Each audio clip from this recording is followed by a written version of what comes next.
Good morning, everybody, and welcome to Thursday, January 11th, 2024 work session. We are going to start our meeting as usual with the Pledge of Allegiance and Greg Bergman leading us in the Pledge of Allegiance. I pledge allegiance to the flag of the United States of America and to the republic for which it stands, one nation, under God, indivisible, with liberty and justice for all. Thank you, Greg. Okay, we have one announcement today, and that is just a reminder that Monday, January 15th, the Riverhead Town Hall will be closed in observance of Martin Luther King Day. We will reopen again on Tuesday at 8:30 in the morning for regular business next week. Today we have on for discussion items, we have Noah Levine and Sarah Yackel via Zoom from BFJ to present a final scope reference to comp plan. And along with that, we have our A-team here of Dawn, Matt, Greg, and Heather. And we will discuss what's going on with the final scope. We will have the assessors regarding a change to real property tax law. Laverne, Meredith, and Donna will be here. And we'll have a follow-up discussion regarding Chapter 301-3 with agritourism. Anne-Marie Prudente and Ken Rothwell will be presenting. Ray Coyne will be here from the Recreation Department to go over recreation facility rental fees for 2024. And Chief Hagemiller will be here to go over our monthly reports of November and December of 2023. So with that, I would like to start the discussion items up. And do we have BFJ on? Oh, they are. Hello. Good morning, Noah. Can you hear us? Not yet.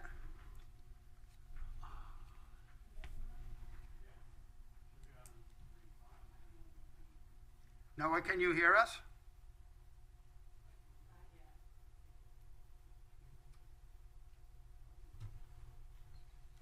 BFJ will be joining us via Zoom to go over the final draft scope for the comprehensive plan.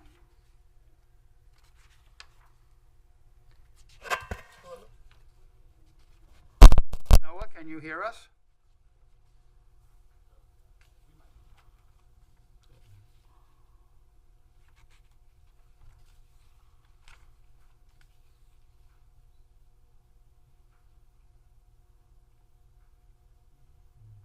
We're having a little audio glitch. We will be on with this meeting in just a few seconds.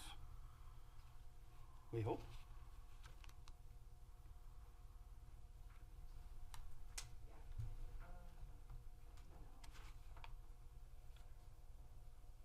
A-team, why don't you guys come on up here and have a seat with us?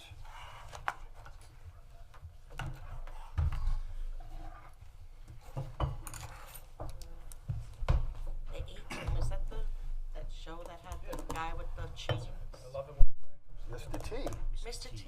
Mr. T. Who's the B team? Our A-team is way much better than that show. Absolutely.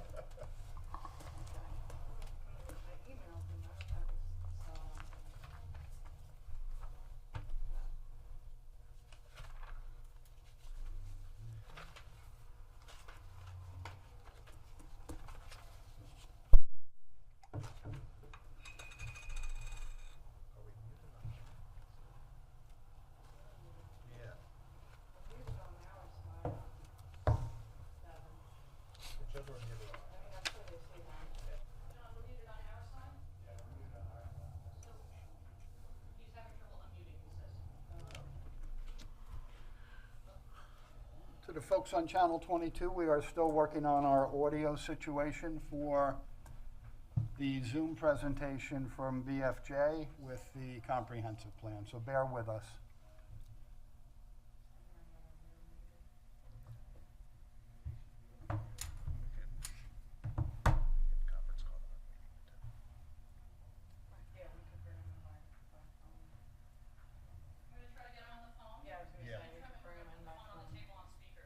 Okay.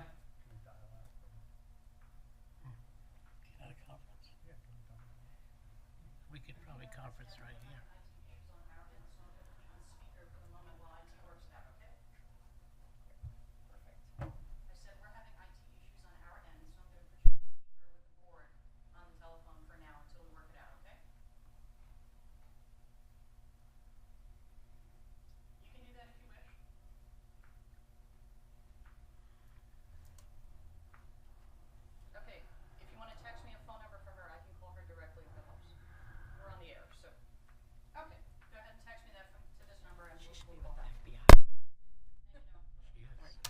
She's a secret agent.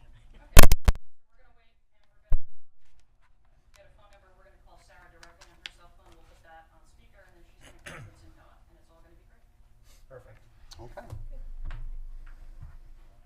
In the meantime, is there a song you'd like to sing, Supervisor, for us?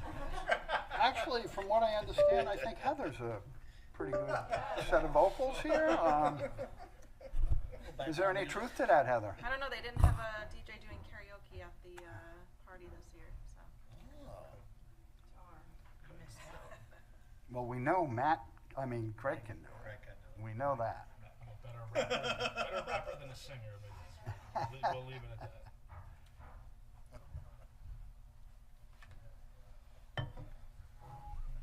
Eric and I tried to conference yesterday, two people, and neither one of us could figure out It's kind of, yeah. it. And we had like instructions. add somebody. Yeah, and it was like, okay, we just had the I people know. on the other end And put them on call the them and speaker. put them on speaker. It's like,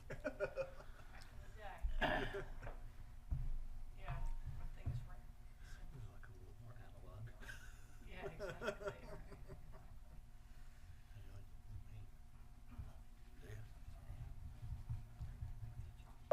Again, folks on Channel 22 listening and watching, we are having some technical difficulties. We are working on them. We will be started momentarily. Remain seated.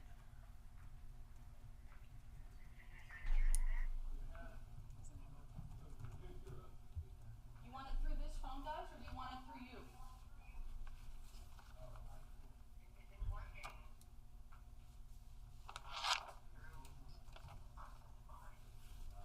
Well, why don't we start with this and then we'll, You call this phone will eliminate the echo. okay, well, we may just have to ask you to start us off here.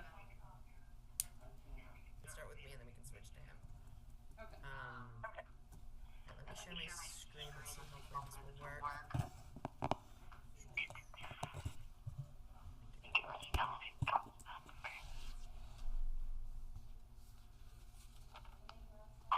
Okay, Sarah, we have you on phone, correct? That's correct, and I'm just about to share my screen. Okay. Are you seeing the scope?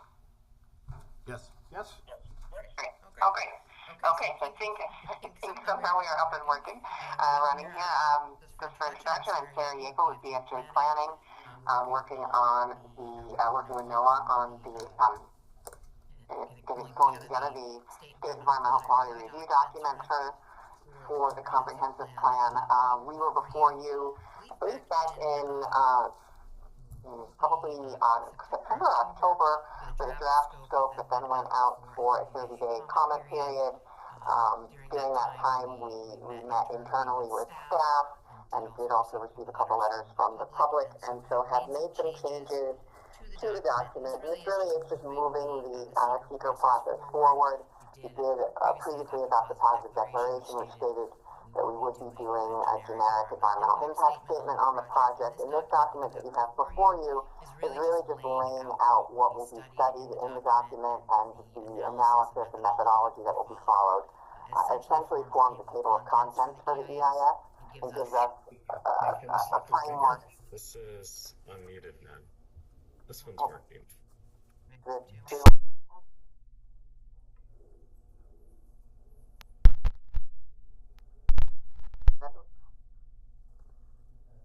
You guys still hear me? Yes. Yes.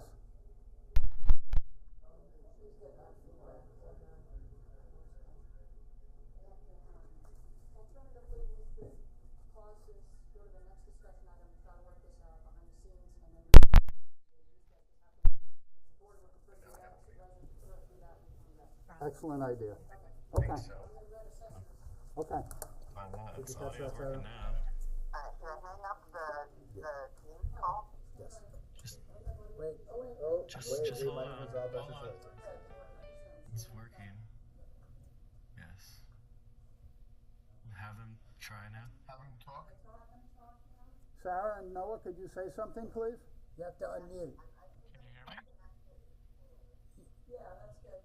Sarah's muted. You have to Sarah, unmute. you're muted. I muted myself because I think my audio's through Teams, but No. Can I hear him now? You want to go from the room when you're on the phone. I don't think Bob can hear them. How about now? Hear them. Can you hear me? No. Can you hear them? Yeah, we can hear you. Someone has I muted my team, so I'm now just on Zoom. I'm gonna hang up the Zoom call. No, not the Zoom, the Teams. I mean the Teams. That's what I mean. Okay. Okay. So,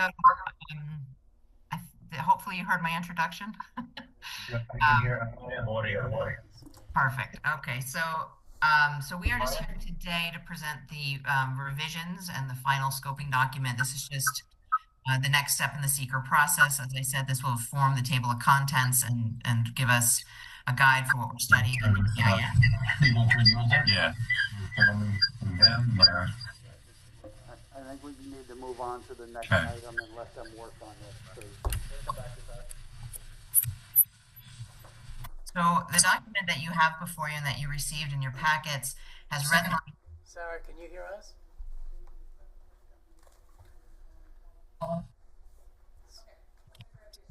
Okay. Should we continue to move forward? We keep hearing some voices, and also there's a little bit of an echo on your side. I don't think Don't have the speakers up too high on there and all that. in the Zooms. In the Zoom, yeah. Can you hear us? I don't think they can hear us. No, can you hear us? Okay. We are being recorded though. It was working on Teams. I want to call us back.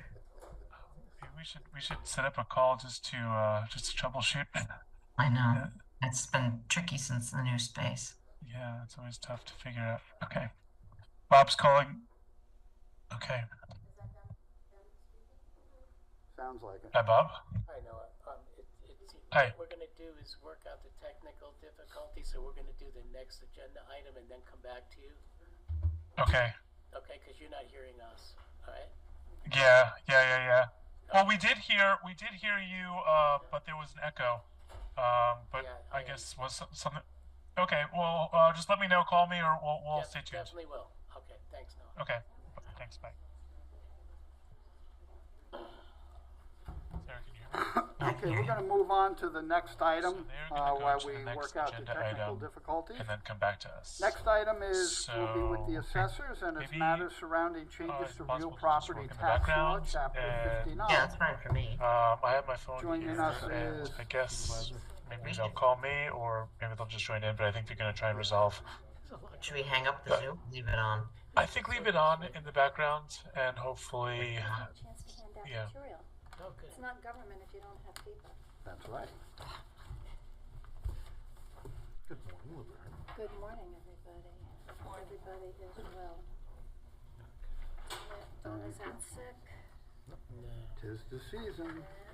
Oh, thank you. Yeah, we did.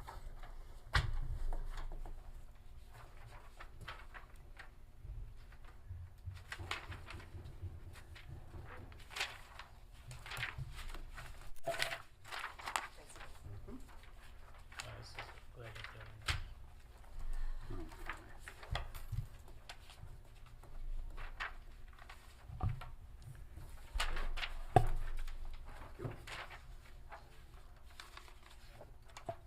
So Laverne, this is over and above what was circulated to the board last week? Yes. Okay, so do we have a spare copy? I just need to post that on the website for the public. So,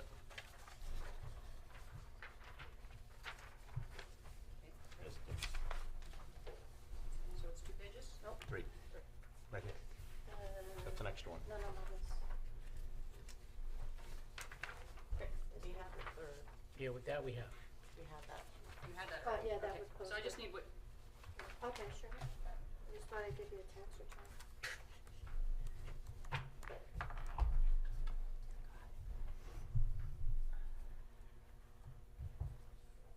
Oh, God.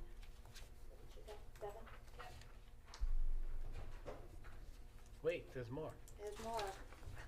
thank you. Thank you, Laverne. all of the CPAs.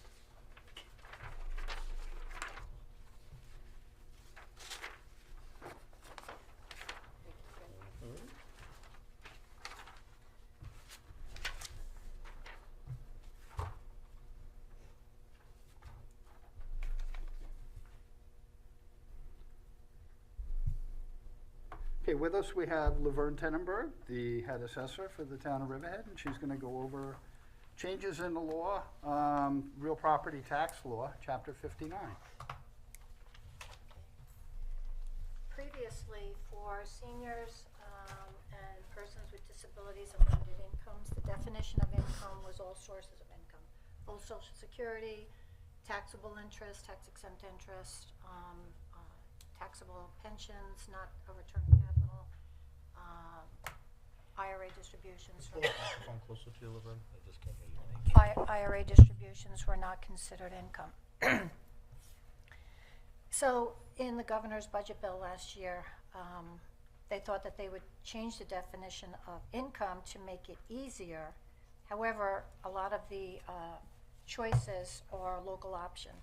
So sadly, every taxing jurisdiction can opt into a different definition of income, and that's going to be very difficult to explain to a taxpayer why they might be eligible for one taxing jurisdiction and ineligible for another. Plus, the taxing jurisdictions are all at different income levels. Currently, the town has a $24,000 floor for 50%, sliding scale up to $32,400. Riverhead Schools at $26,000 up to $34,400.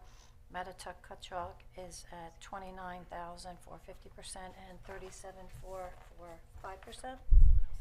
And Shoreham-Wading River just increased their income limit. Eastport, South Manor, Suffolk County are at the highest allowable income at $58,400. Last year, I was before this board. The income limit was raised, and this board had the option to increase the income limit. I did an analysis, and at that time, it was determined that you would lose, based on what we currently had on the roll, $4 million of assessed value. And I think that for every $1 million of tax-based law, it's like a 1% increase in tax rate. So again, when you favor a group with an exemption, that the rest of the taxpayers pick up that difference. So there's a finite amount of taxpayers that contribute to the public fisc. So if you would look at this chart, this is the most simple to perhaps understand. And if you look at this is a sample 2022 tax return. The new starting point for the definition of income is federal adjusted gross income, which appears to be line 11 on the tax return. And then there are adjustments too. It's called FAGI, Federally Adjusted Gross Income, FAGI. And there are 5 adjustments to FAGI. Right now it's federal adjusted gross income minus IRA distributions, which appears to be 4B. You have an option not to deduct IRA distributions and include that as income. Social Security benefits. So many people don't file a tax return, and our resident accountant here perhaps could assist. I tried to print something out, who has to file and when is Social Security taxable. I'm not an accountant, and I think that's way beyond what we can do, but you have an option not to add in all the Social Security benefits, which are 6A. If it's taxable, it's on 6B. So if somebody has $28,000 in Social Security and half of it's taxed, 6A is going to say 28, 6B is going to say 14. So FAGI is going to say 14. Do you want to add in all their Social Security? Again, Social Security is really the basis for many people's income. But FAGI, if they don't have to pay income tax on their Social Security, it's going to be 0. So possibly somebody who has a large amount of Social Security and no other income, and they're not required to file, and they file a return that says 0, they may have a 0 income.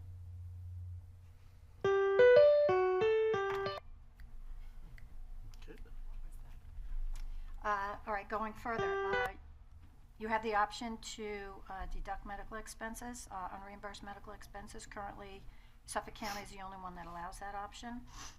You can opt in. Tax exempt interest, which appears on line 2A, is mandatory. And then there are loss limitations, so if somebody has a Schedule C or a Schedule F or any of those schedules, the loss is limited to no more than $3,000 for any category of loss and no more That than worked. Can you 15,000 hear us? losses. Could you say that again? If you read page 2 of this chart, the definition of losses is that if somebody has losses that you can have no more than 3,000 for any category. So if you're self-employed or you're, writing off inventory, whatever, it can be no more than 3,000 for any category, and you can have no more than $15,000 in losses to offset your income. So this is a very difficult definition of income that was supposed to be very simple. There's no way for us to predict or tell you what the options that you may or may not choose will affect your tax base, because everybody's tax return is different. And some people don't file a tax return. Do you have a recommendation for us? Well, you have a couple of choices. You can choose to try to hew to as close as what you have now or what the law was in income, which is full Social Security. You have the tax exempt interest, whatever else is in the FAGI line 11, and you can exclude IRA distributions. So some people have to take required minimum distributions, and some of that could be quite high, and you're at $32,400. So if you leave the income limit where it is and include IRA distributions, that could just push people right out of the bracket and not be eligible for town purposes. There's bracket creep. I'm not sure if you understand that term, but when you move from one bracket to another because you got an 8% increase in your Social Security in 2023, that could put you out of a bracket and totally out of the exemption altogether. So the only district that has given me a finalized, approved definition of income was the Mattituck School District. They're at 37.4, and they decided to just take FAGI and include IRA distributions as income, because they felt that if FAGI was what they were paying income taxes on, that they should also use that definition for property tax breaks. So far they're the only ones that have done anything legitimately with a resolution or a local law. Suffolk County flip-flopped, but they still haven't voted or approved it, hasn't been signed by the county executive. So they flip-flopped, had one thing, flip-flopped and did another, but until it's signed by the county executive. So, Are you computerized in your office in terms of like, when you enter an address, is it calculating towards which, I mean, obviously the different fire districts, school districts, can you enter these type of entities? Yes. To help calculate all this stuff like? Well, it's only county, town, and Because every resident now is dealing with different. correct. It's only county, town, and school purposes. But there, in our computer system, there is a box, and it will tell you what is the county income, what's the town income, what's the school income. So my office and staff are taking a class that our New York State Assessors Association is offering statewide. The first go around, we were boxed out. So many assessors tried to sign in for this class. And an assessor upstate has created a Excel spreadsheet that you have drop-down menus, so depending on what school district you're in, you can determine what the income is. Again, they're at different income levels, and they may choose different options. And it's going to be a nightmare for us to try to figure this out for 1,000 applications within a 2-month period, Yeah. March and April. So the state right now hasn't created anything to help the assessment community, and we do use a state software system. So there's a box that says what's the county income, what's the town income, and what school district. Now, if you're Brookhaven, I think you have, I don't know, 14 or 20 schools, so try to do that permutation. Is there an interactive way that residents could enter in there? No. It's up to us to enter in that information based on what each taxing jurisdiction opts into based on these. Include IRA distributions, exclude them, include full Social Security, not just what's taxable. And that has to be for each taxing jurisdiction. So when is that due in your office compared to when we file our, when each Well, we're individual using the files their tax returns? We're using the 2022 tax return. Those have already been filed by last April. So they're already done. We're not using 2023. So the definition of income and what year was also part of this change. It's on the third page. The new law clarifies the rule for fiscal year filers, which income tax return is going to be used. So we're always using a previously filed return. We're not using the most. Then if somebody just entered into retirement and so forth at the end of 2022, do they come to your office and can they say that Well, they can it's not justifiable, like They can fair? provide us with their tax return in 22 if they're retired. It doesn't matter the 22. I mean, if return. somebody retires in 22 at the end of the year, and so January 1, 23, they're now retired, so they have a very different income level, but you're basing it on when they're Correct. working and not. So It- does that it's- individual come in and they They can't challenge that because the law says you have to use the 2022 income, regardless that you're now retired in 24. It doesn't matter. It's whatever the income is on your tax return in 22. Because everybody's situation is going to vary day to day. Tomorrow you can be retired. I can't adjust somebody's 22 tax return. that's going to be hard for people. Certain people that aren't into that retirement mode or switching, transitioning from one job to another, or somebody's out of work or The change. state law defines what income tax year we have to use. And we have to go by state law. You mentioned a $4 million, can I use the word? Tax base reduction. Yeah. Last year, can you, what brings that number to 4 million?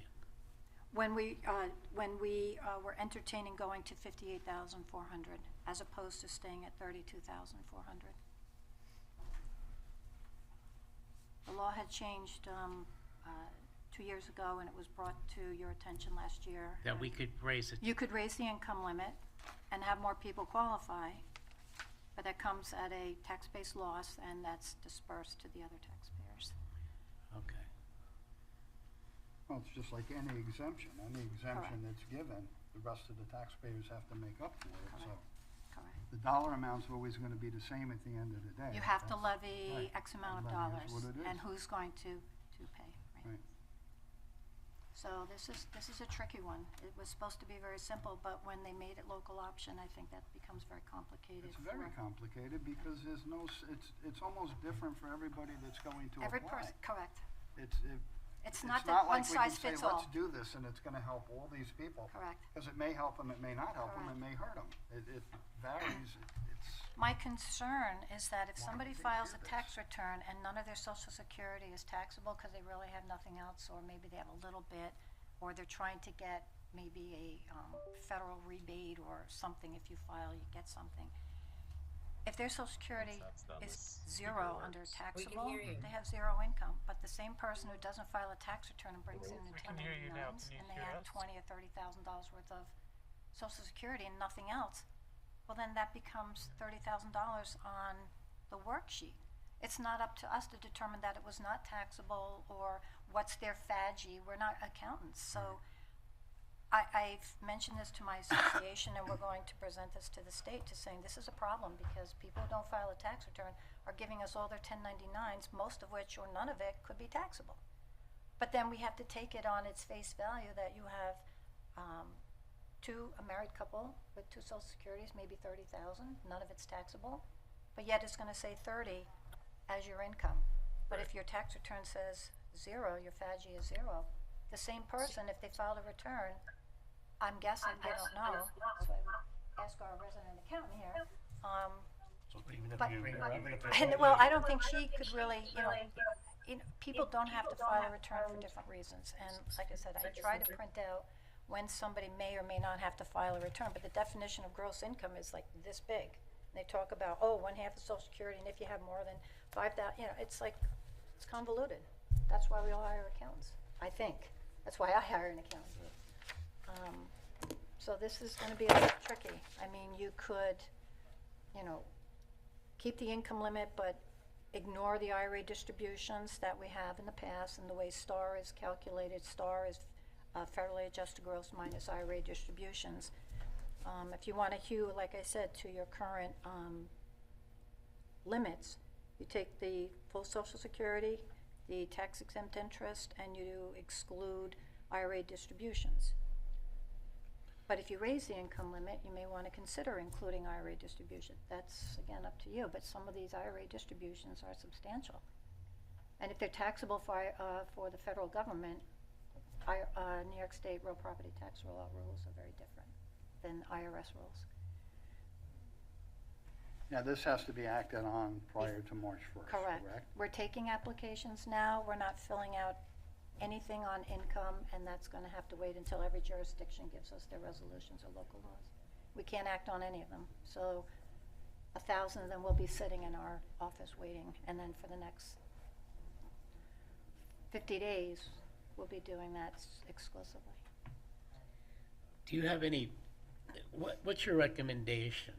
Do you have a I gave you a recommendation. I mean, you're the governing body. You have to decide, A, are we staying at the income limit? B, are we going to include IRA distributions? C, are we going to include all Social Security benefits, not just what's taxable? Do you want to deduct medical expenses? You know, again, all of that is in your hands. It's a leap of faith. There's no way for us to say, oh, well, based on this, this would be the outcome. There's no way for us to do that. So how do we make a decision not knowing what the outcome's going to be? Leap of faith. You're going to have to decide. You're the governing body. Now, is the opportunity to change this next year? Yes, you can revisit it. Each You year? don't have to go to 58.4. You can do anything in between. I mean, you can see that you're not at the full level. The school is not, and there's, you know, the last income limit was 37.4, and then it jumped to 58.4. But people that are taxing jurisdictions thought they had to go right to 58.4. You don't. There's something called M, which is a definition of income plus, but you have to establish what your floor is. Your floor is 24. Your 24 can be any number between that and 50.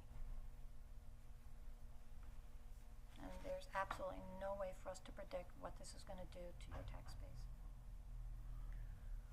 Well, you're the expert. If you have no way to predict it, Right. then we're just, you know, You're grabbing taking a stab. we're taking a stab, Understood. and it has, I don't know what effect that stab has, and you don't know what effect that stab has.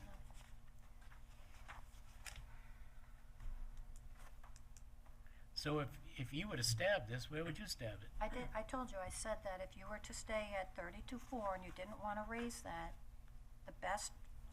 the closest you could be to what we currently do is to take full Social Security, disregard IRA distributions, and you don't take medical expenses as a deduction against income. That would get you to kind of where you are right now.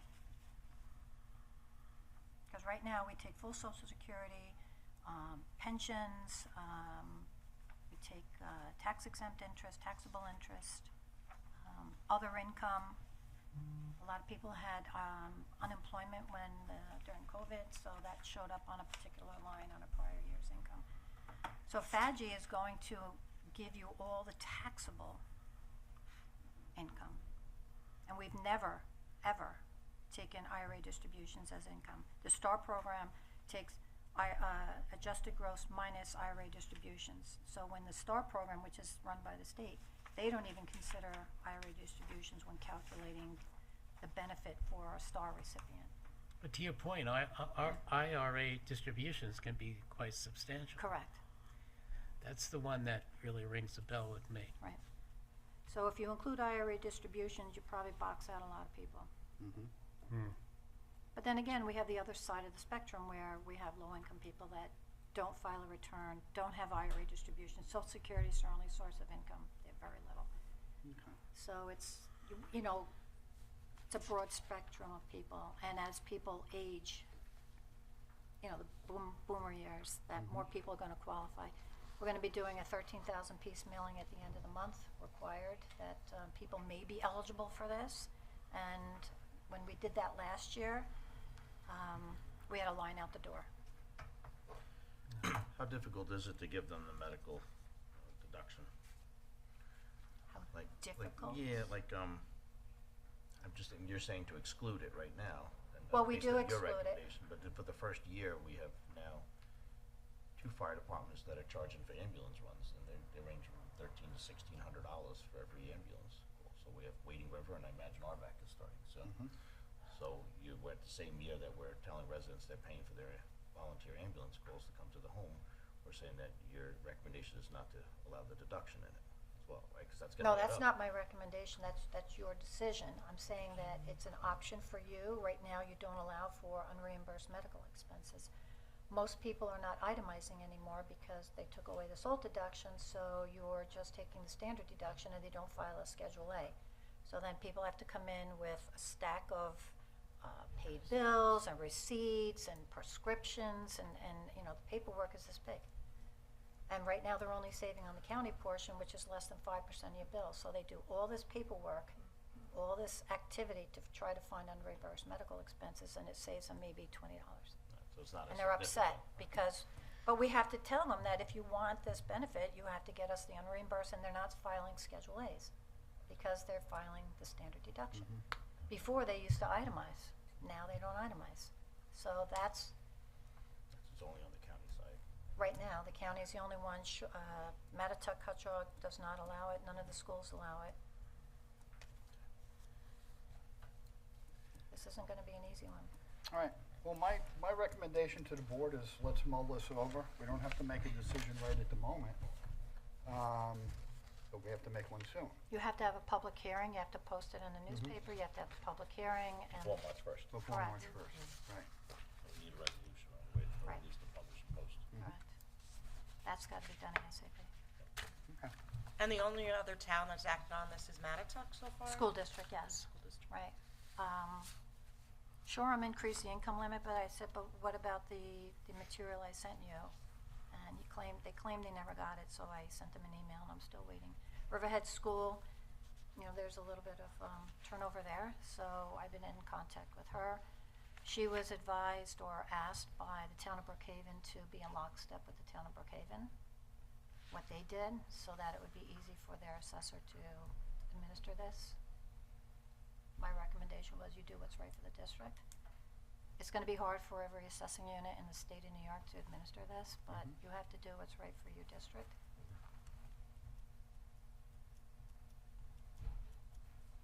So it's too bad that this was local option stuff, because the definition of income has been like this for decades. This is the first year they thought they'd make it easy. Yeah, well, it doesn't sound easy to me. No, it's not. Yeah. So that is, any questions, or did I? I'll be sitting with you like in the next day or two. Yeah, I think that's what's gonna happen. I think Yeah. we're gonna have to come in individually and talk and try to figure out what we wanna do with this soon. You can mull it over, but the first thing is that has to go in the paper. That is the absolute, we've got to get this in the newspaper. So are we able to start that process, that we get it into the Yeah, you paper have as to- we're still in discussion mode? Sure, you have to, because you're gonna have a public hearing, and it's gonna have to be explained at the public hearing, and then you'll listen to testimony, and then depending on when that public hearing is held, you may have to vote that day. So, from your standpoint, right, and everything that has to be done, we really should get, everybody should get to you next week. So we get this, any. Well, mull it over. Yeah. Mull it over. Again, your income limit is one thing. You can change that anytime. And then the definition, do we want to, But when you say we can change it every time, though, every time we change it, we have to have a public hearing? yes, if you're gonna change the income limit, that's one thing. If you could put that in your public hearing and not opt to do that. What, perplexed by the fact is that we're gonna have to put in, you know, a determination, this board's gotta put something in for the first public hearing. We gotta make a decision on some numbers. Because if you have that public hearing, you're having a public hearing on a specific set of rates. And if people come forward during that public hearing, and then we decide that we're gonna adjust the rates or change the figures, then you must have another public hearing. So you can't just, like, when they come forward, we can't go, I understand the effects, let's change it again, and we're gonna be out of time. So we really kinda need great advice, I think, accountants, attorneys, yourself, everybody to figure out what will be the established rates for the public hearing, because if the residents are not happy with those rates, you've got to go to an entirely new public hearing, and then that's probably going to bring us past the March deadline. The problem is, this is gonna affect everybody differently, so when we, Exactly. if we say, keep it as it is, no changes, it's gonna affect some people that they're not gonna be happy about it. Correct, It's gonna hurt some people. correct. Then if you go the other way, and I'm not saying going all the way up to the 58.4, but if you say split the difference, you're gonna hurt a different group of people and help a different group of people. Correct. So there's almost like no right answer to this on how to Exactly. do it. And Exactly. it's gonna be difficult, it's difficult for me to understand this, and I'm not a rocket scientist, but the general public, I think, is gonna struggle with this also. So So do we why have a- they had to make this so convoluted in such a fashion that I should know better. The problem, it was in a budget bill, it wasn't a standalone bill, so either the legislature had to vote for the budget or vote against the budget. And you know, our organization, as a state organization, was trying to lobby for certain changes, whatever, you know, fell on deaf ears. So do we make our decisions based on the average income, or do we, but then that's gonna You don't know what the drastically average hurt, income is. hurt, I don't know what the average income is. I have no idea. I have 1,000 applications. 1,000. And Get then 'em what all all up, divide and by then all the 1,000. people that may qualify if you now increase the income limit. Those are people that aren't even in our system. But I'm saying, even if you did it, if you could determine an average income, you still, then that hurts seniors, because probably the seniors are going to be less on the income side in the retirement stage. I'm not following. They're the ones getting the. You're gonna hurt everybody else.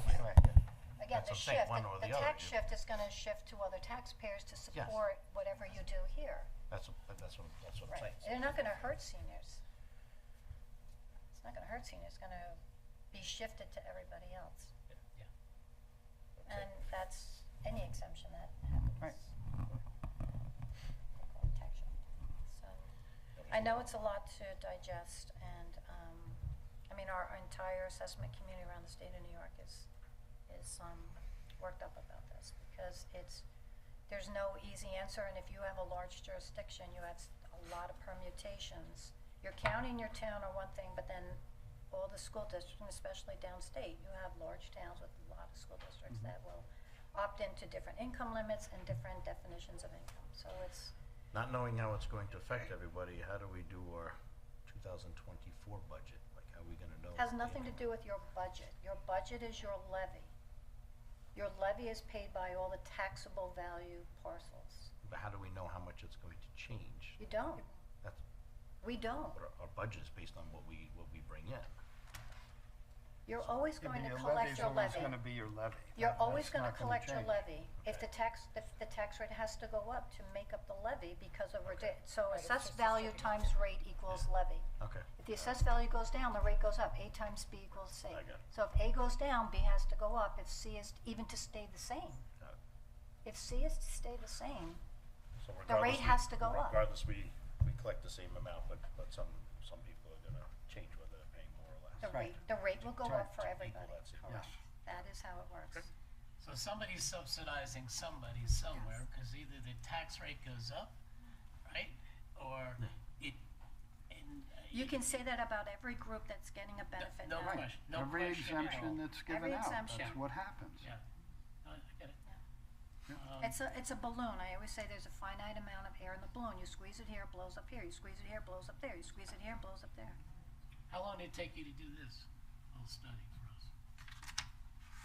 I didn't do a study. No, I mean, all this, I'm just curious, I mean, because this is a lot to digest, and just Well- taking, just taking a stab at something, and I understand, because from your standpoint, the state's not even helping you with anything, so, We're on our own and we'll get through it. We will muddle through it. But if you actually saw the statute, you saw that, right? Yeah, you sent it to me. You saw that. That's the changes in the statute. It's an insomniac's read. So somebody in a taxing jurisdiction said he had a master's in finance and he thought that law was gobbledygook to him. He didn't understand it. And he has a master's in finance. Laverne, I have one question. Did they give any legislative intent, like why they wanted to do this? I didn't read that because the budget bill is enormous and this Right. is Part K. What they claimed they were trying to do with this? They were trying to simplify it to make it easy. Mm-hmm. That was the goal? That was the goal. Part K amended the standard with the following respect: redefined, replaces income tax years, replaces gender. The measure made similar changes to New York City. It was all based on New York City. Yeah, I saw that. Okay. The new income definition simplifies the application and administration of the exemptions. That's under the definition of income, to simplify the application and administration of the exemption. So there you go. Failed miserably at that. Yes. What a surprise. All right, we're gonna have to reconvene and Okay, I'd be happy to talk to visit any of your you. offices Sure. and Welcome to the board, ladies. Thank you. All right. this is a tough one. And it's for two exemptions, it's for persons with disabilities and for senior citizens. So they're two specific groups, but the same definition. Right. Now, in the persons with disabilities, you do allow the deduction for medical expenses. You did opt into that. As we should have. Those are persons with Yeah. disabilities. Yeah, as we should have. I agree. Are there any plans for the assessors from the different towns for all of you to get together and maybe have a meeting of the minds? Just Oh, to- we've done that. You We've have? done that last year. We had, I went to the state conference and they had their attorneys up there. They've given a little dog and pony show with slides, and basically what they've put in that, little synopsis is, what they're putting out there for the assessment community. But somebody in our organization generated an Excel file, and I reached out to our accounting department for people much smarter than me about creating a drop-down menu so that when you go to definition for county, definition for school, when it comes to the school district, you have a drop-down menu. Well, which school and what did they opt in? And you plug in perhaps, the tax return figures, and then it will calculate what's the definition of income under that school rule. So we're working on that, but we're all taking a class on the 19th. It's a 3-hour class, and this woman developed this Excel file with drop-down menus, but it's locked and it's not. But we have smart people in this town, so hopefully somebody can help us with this, because we're gonna need help. All right. All right, thank you. Thank you very much. You're welcome. Thank you, folks.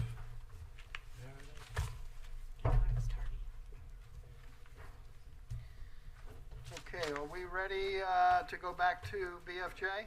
Yeah, you're gonna put the laptop on. Okay. So she's gonna change her screen to make a presentation, Okay.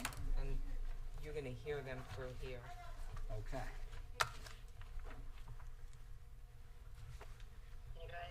Can you all see the screen? Can you hear me? Yes. You guys all good? Yes, they can hear us? I can hear you. Okay, good. Okay, let's go. I'll be back up to where I started just an hour ago. Sorry about all this morning.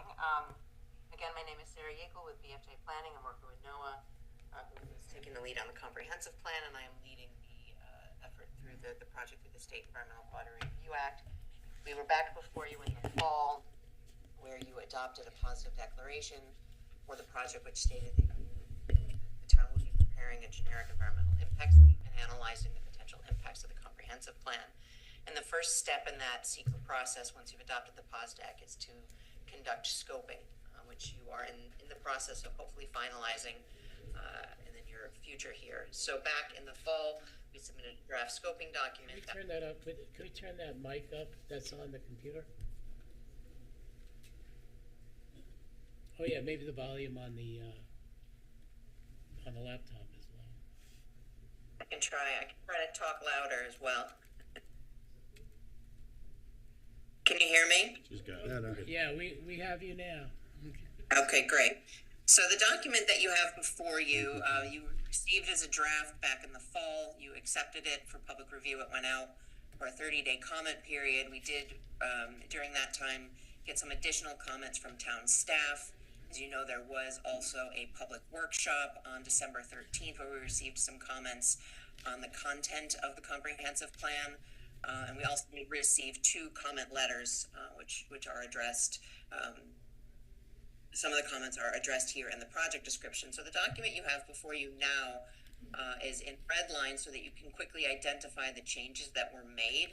And I think it's important to note that the vast majority of changes that were made in the document are actually to the project description, which is the comprehensive plan and the comprehensive plan recommendations. And that's in part because when we did the draft scope, that the comprehensive plan is still evolving through the steering committee process, the town board review, town staff review, public review, and also the public workshop. So NOAA has been working with the steering committee and town staff and has made some revisions to the document, which you can see starting on about page, I can't see my page number here.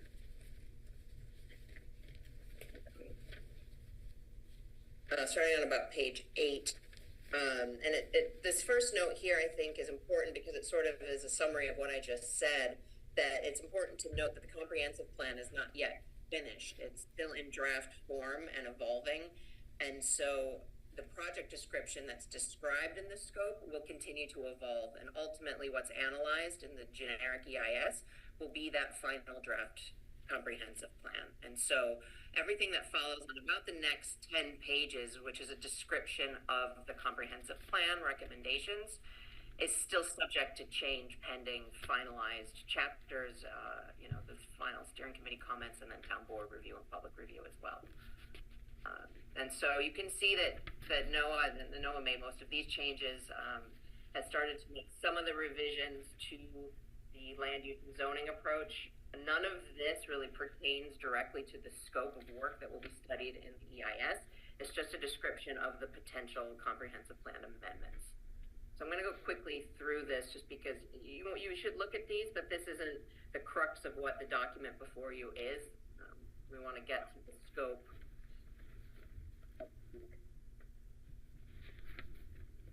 Which starts on page 27. You have here the scope of the draft generic environmental impact statement.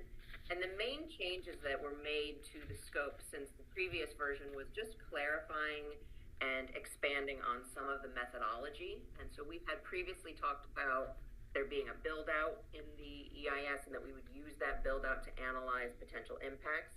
And so we now have provided a methodology for how we're going to conduct that build out. That we'll be looking at parcels that are permanently preserved, trying to identify parcels that are buffering the lot. So it's really trying to find those parcels that have potential for development, whether it be development for your existing zoning, so standard subdivisions, and then looking at potential zoning changes, what type of new development may occur, and trying to project an occur that's reasonable to occur within the next 10 years. And so, what you have on page 27 and 28 really is just a description of that methodology. And then the rest of the scope largely stays the same. There was just a few clarifications about looking at the build out and making sure that it was clear that the analysis would be looking at that build out. Because most of the changes, here's just a change talking about making sure that any proposed changes in downtown and analyzing how they might impact identified resources. What page are you on? What page are you on now? 33. Just kind of walking through the changes to the actual scope of the EIS, which are fairly minor. Looking at, added a little bit more detail about how we were going to look at potential impacts to community facilities. clarified for infrastructure and utilities that we would be coordinating with the town water department, sewer district, sanitation, and engineering, also coordinating with PSEG. Adding a little bit more about how we were going to look at level rise and using the Suffolk County Surging Seas Risk Zone maps. And so that's basically the revisions to the scope. One thing I will note that we did receive 2 comment letters during the comment period from the public. Neither letter addressed the scope directly. They were both contained fairly extensive comments on the project description, which in this case is the comprehensive plan. So there were comments on the comprehensive plan recommendations, which NOAA and town staff are considering and may, as part of the public review process. But that is separate from the scope. And so we didn't actually make any changes to the contents of the scope itself based on either of those letters. Because again, the scope of work here is really just a table of contents of what we are going to study in the environmental impact statement. It's setting up what we're studying and how we're studying it. So really that methodology piece is key. And all of the sort of project description of the comprehensive plan amendments are really remain in draft form until there is a final draft plan presented to you all for consideration. And so the EIS will ultimately be analyzing whatever is in that final draft plan. That the next steps really are for you all to adopt a final scope. It's just really a formality, a next step in the process. Once that's done, that gets posted to the website, and then we begin the complex task of analyzing all of the potential recommendations in the comprehensive plan through the lens of the environmental review process. With that, if you have questions, Noah's on if you have questions related to the project description element. Hopefully we can keep the discussion a little bit more focused on the environmental scope. But if you have questions on either, we're happy to talk. So this is a draft plan, so we still have an opportunity to look at the TDR calculations. Absolutely. Great, thank you. Yeah, so ultimately whatever is decided in terms of the TDR calculation, whatever you decide and goes into that final draft plan will be analyzed in the GEIS, even if it changes from what's presented in this document. And again, I think this note on page 8, I would encourage you all to read that because I think it's very important that this basically states that the project description in this document is evolving through the public process and could change.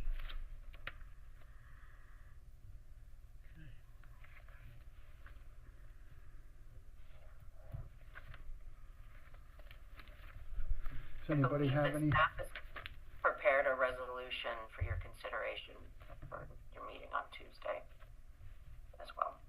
Board members, anybody have any questions? No. Planning? Everybody's good? Okay. Sarah, thank you very much. You're very welcome. I'm glad that we were able to present in the end. That's I'm great. glad we finally got you on here and we're able to hear you and you could hear us. So Perfect. thank you very much and we'll be in contact soon. Perfect. Thank you so much. Thank you. Thank you, Noah. Take care. Bye. See you guys. Okay. Next up on the agenda today is the code revision, matters surrounding change to chapter 301-3, agritourism, with Ken Rothwell and Anne Marie Presente. Matt, could join us? And Matthew. Get a mic. How dare I forget Matthew? Notice some portions of this.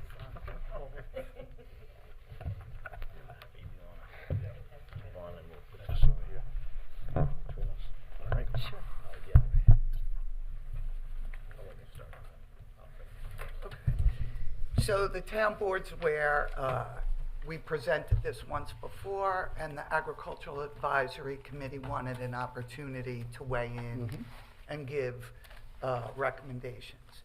In addition, since we first presented, members of the public and residents have commented during prior board meetings. I also received emails from residents expressing concerns or reservations. So taking all of the comments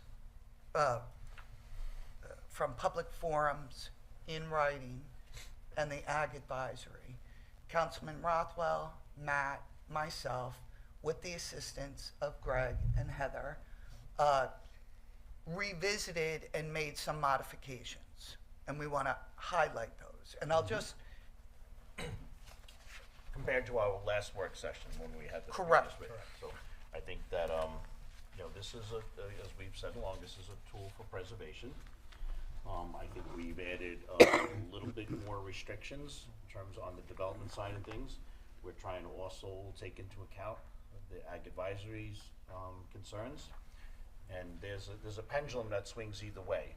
And so if we grant all of the requests to the Ag Advisory Committee, we may be going too far into the development side of things and further away from the preservation side of things. So there's this pendulum that we want to try to find our way somewhere in the middle, but also being restrictive to the development side. But the goal of this as a preservation tool was that for every 100 acres out there that partake in these 6 potential locations, we want the ability to preserve 70% of it.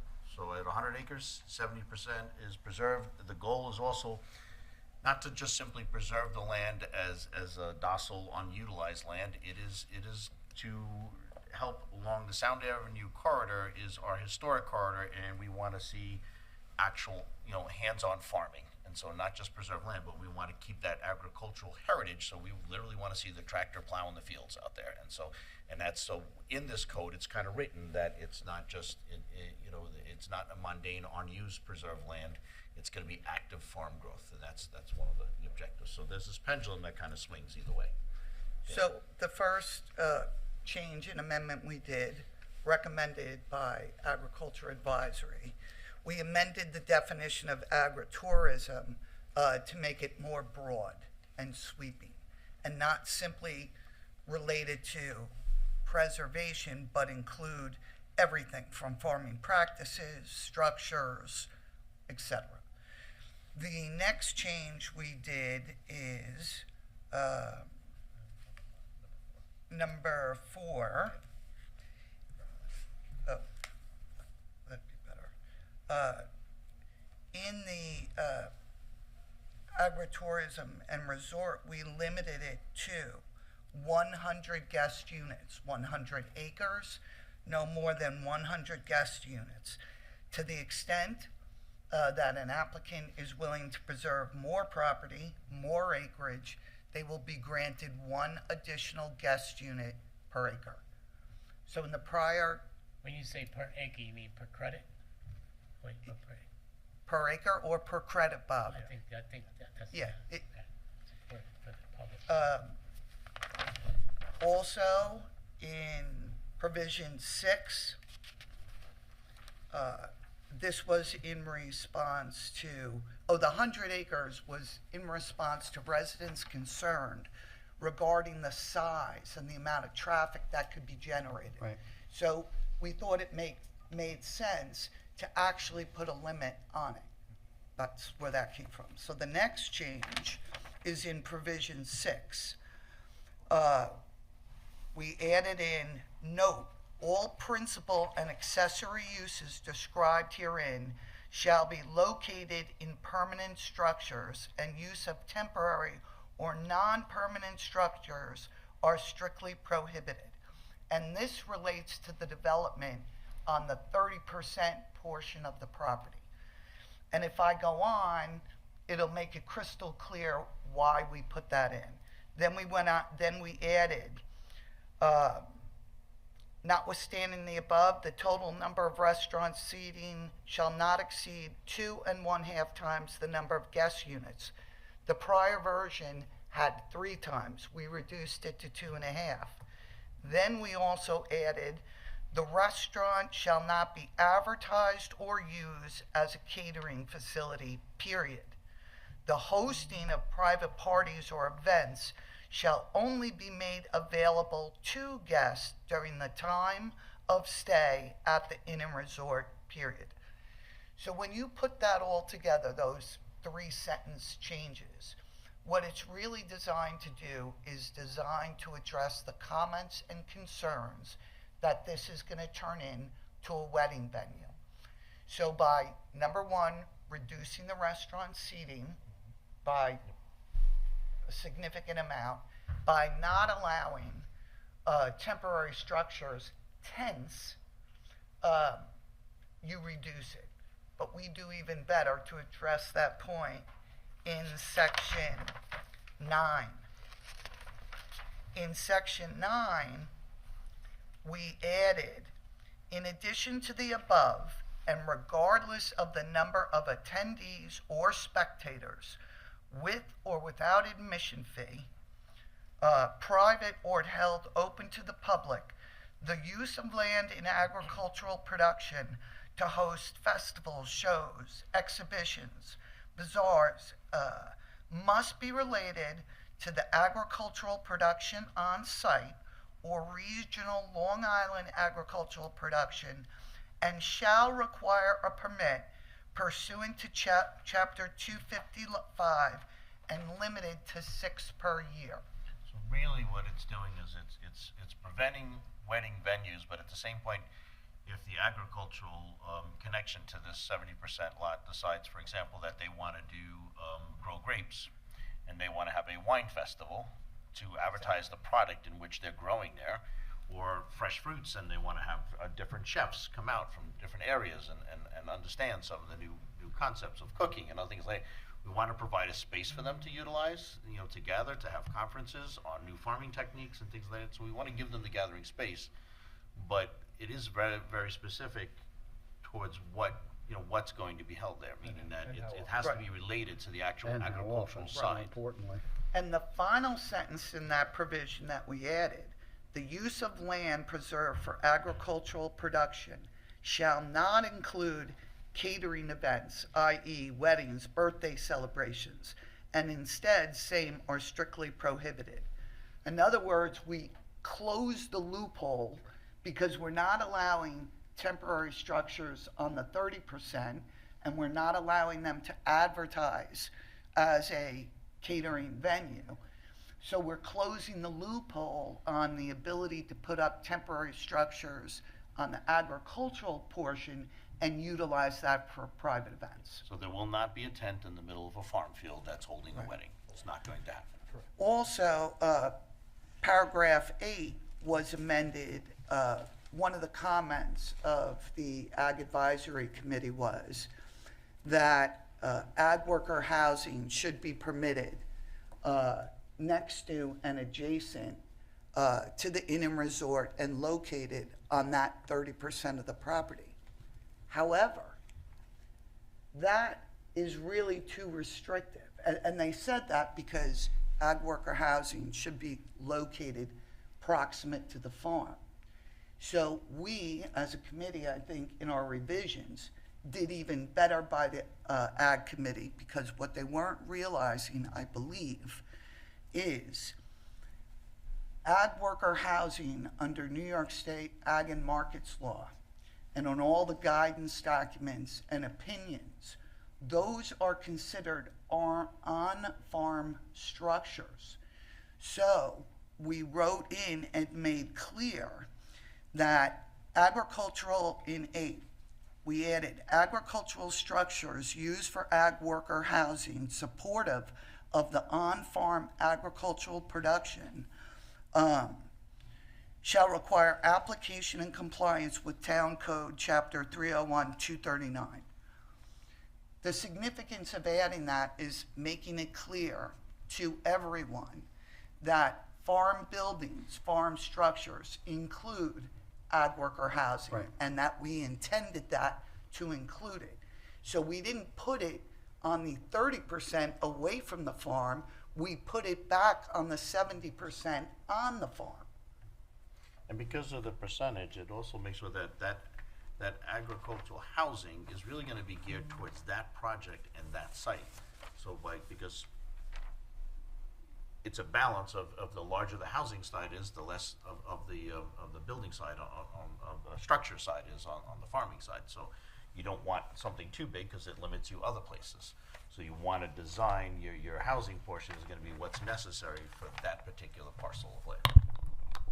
So, that ag housing, that would be only for the purpose of a family that is working on that property. Exactly, and we put that magic language in intentionally, because I will tell the town board, and I think I've shared this before, Dawn Thomas and I have received throughout the years numerous phone calls of farms in West Hampton or Southampton that want to locate their ag worker housing in Riverhead because they don't want to locate it there. So under the guidelines from New York State Ag and Markets, they even acknowledge it should be, quote, to address the existing farm, and that's why it's considered an on-farm building, because it's supporting the farm in which it's on, Right. not some other farm. Right. Is that why they were looking to do the non-contiguous properties, maybe? Well, I'm not sure, but we took a hard look at all the comments, and they did recommend that we not restrict it to 100 acres contiguous and part of one block, and instead we allow non-contiguous parcels throughout the town. Number one, that fails to address the concerns of many residents who came up and spoke about the impacts and traffic.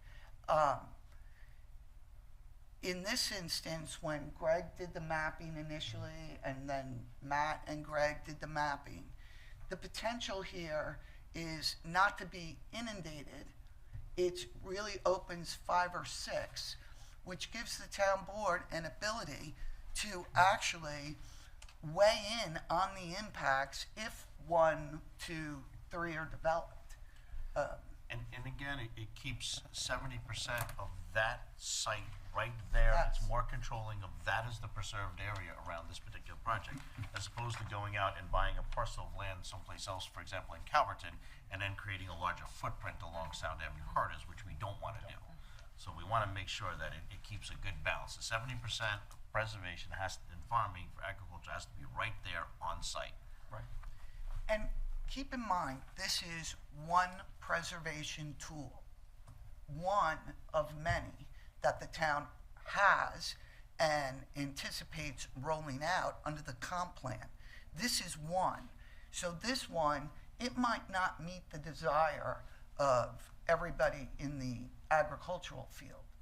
But when you take the several, there's a lot of opportunity. It's Also, small things, sorry, Bob. No, please, go right ahead. Some of the other things we did too, we just increased the setback distances from Sound Avenue. We want to make sure that Sound Avenue, the historical corridor, gives that agricultural heritage look and appearance, so that you may have farming up close to them, but structures and things like that are going to set much further back. So the idea is that when we're traveling down Sound Avenue, we are not seeing hotel complexes and larger buildings and things like that. We're seeing the agricultural side of things and the preservation side, which, so the further distances pushes the actual development portion further back into the parcel. And if I can add to that, so we did push it from 100 to 250 feet, but if you look at number 5, so it's 301 240B5, so it's on the second page. Wait, Matt, we can't hear you at all. How's that? Better? Okay. So 301 240B, number 5 on the second page, this really will give the board some control if a special permit was to be received for this. So the use of the land shall be configured in such a way to protect the Sound Avenue Historic Corridor and to provide open space views of agriculture from all external roadways. So it'll drive the development away from Sound Avenue and bring the farming to the front. So that's what you'll see, and this board will have control of where to site the actual development. Yes. if you could correct me if I'm wrong, but I think that it's very important that we reiterate that this is a very good thing because this has the potential of being major subdivisions, which would have a major impact on our school district and traffic, and there's a big negative side to not doing this. Exactly. Some of these parcels of lands could have 60 houses in there. 60 houses, 3 cars per house, 150 cars going in and out.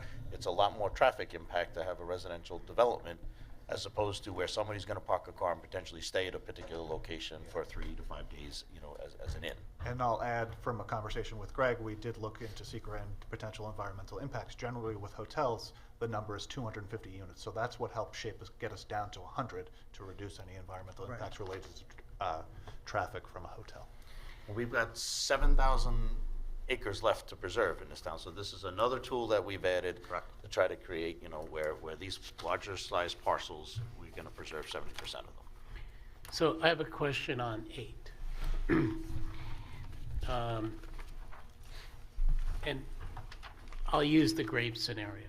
Somebody grows grapes on that 70%, right? But you're allowing them to have a tasting room that can't exceed 1,500 square feet.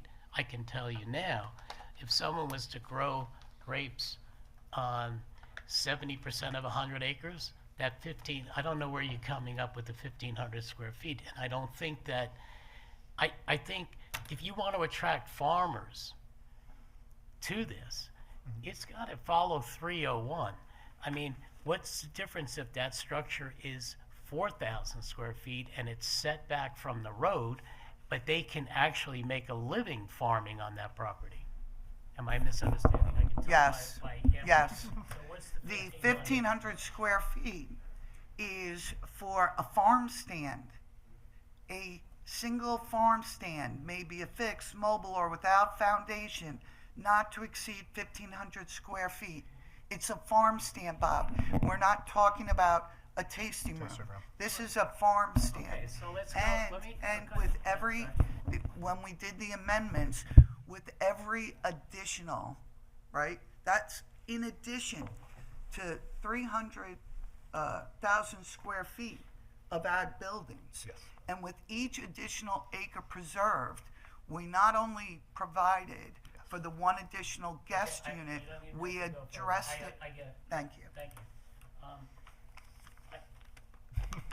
Where did you come up, just out of curiosity, with the 6, limited to 6 events a year? I'm just curious. Where does that number come from? Well, because this is would be our first rollout, and we're trying to assess the impacts. Traffic. Well, it's not, no, it's not arbitrary. It's one every other month. And if it's successful, Bob, and there are no impacts, and the community is not impacted, and those residents who are not in favor of this or who have concerns might be pleasantly pleased, and perhaps we could amend and extend it. And I would say, we want every entity to be successful. I would say, Bob, it's not also atypical to limit it on preserved land. Other municipalities do the same thing on preserved farmland. I know. Yeah. You know, I mean, I am so in favor of this, but I'm also in favor that whatever has to be done to attract a farmer to this, there's no mention here about greenhouses or vertical farming on here. Is there? 60% of the structures that Okay, good. Got it. Yeah. Next. Okay. No, get away. Get away. Here, have one. You can have one. Even more, Bob, there is. Yeah. 70, but in addition to that, the language is intentional. Number 10. It says, you shall utilize the agricultural land for its soils. But, Bob, it doesn't require all of the, let's make it easy, all of the 70 acres to be, quote, utilizing the soil and in crop production. It's 70% of the 70 because it leaves that opportunity. We heard what you said, we heard what Rob Carpenter said, so we built in that flexibility. I got it. Thank you. Great. even agroponics might be further back off of the Exactly. Sound Avenue corridor, still Exactly. leaving the front small portion for No, aesthetic. no question, I love it. In number 7, I'm just curious why we just don't follow, just, all you need is one statement to follow 301 agricultural code. Why do you name everything in here? This is all in 301. I think that's about. So the one concern I think that we have is that it's the Sound Avenue corridor, the historic corridor. We're looking for the agricultural heritage. So keep thinking of the heritage side of farming, and what we don't want to do is build a mulch plant. And mulching falls under agriculture and ag and markets, Yep. and that it would be a very different aesthetic view of somebody No. driving in and seeing mulching. Agreed. So why not, instead of writing out 301, why don't you just put what's not allowed, like mulching, that's in 301 that we don't want to see here, so think that it's is not- spelled out. Is there something you're looking so- for that's not in? This is the No, ag I- and markets so- law. just- Yeah. If you look at what we listed, it pretty much mirrors. Correct. But what the legislation makes clear is that 70% of the 70 acres shall utilize the soils. It's intentional. It's intentional so that the town board and the public knows what they're going to be looking at is crop production. It is intentional. And More historical it's farming. not going to be vertical farming in containers on 70 acres. Instead, like I stated before, there is a flexibility for some vertical farming or other unique farming. I mean, because it's ever evolving. So we left that in there. And that would fall in the 300,000 square feet. That's correct. Okay. I understand why you did this. I would have done a little bit differently, but we're at the same. I think it's important that the board retain some control over such a large development and negotiating easements, things like that. Yeah, I mean, look, I think it's good. Do I think the 100? I mean, I would have, I said this prior. I would go down to 70. What we're doing here is done all over upstate, okay? There's farming with inns, so it's maybe new to us, but it's not new to me, and I love this. And we picked out 100 acres. It's another tool in the toolbox. Yeah. But, And I just want you to know, when we embarked on this, right, we thought it was a great idea. But great ideas require a lot of research. This is just some of the reports, documents, and studies that Matt and I dove into. This is really not even 25% of what we looked at before we started pen to paper. And our consultants on the master plan have participated with us as well. They've been excellent. So I feel like we did really good homework. And the town board should also be aware that this specific concept wasn't thought about really back then. No. But agritourism Was. and town of Riverhead's advocacy for it is all documented, going back to 2014 strong pushes by Riverhead in support of agritourism. We just never really took the leap. Right. Also, this is a way to preserve the historical corridor on Sound Avenue. The initial reaction to certain residents be like, oh my God, are they allowing an inn to be built or a structure to be built? And the answer is, if we take no action, in the long term, fast forward 20 years from now, it's all houses. It's all going to be houses. And it's going to be a massive impact on the school district and everything else. So this is a tool where you're going to be able to keep that aesthetics. I said this during the last work session. I love getting on my Harley and going down Sound Avenue, and I want to see farming and I want to see that rural character. And this is another effort to keep that.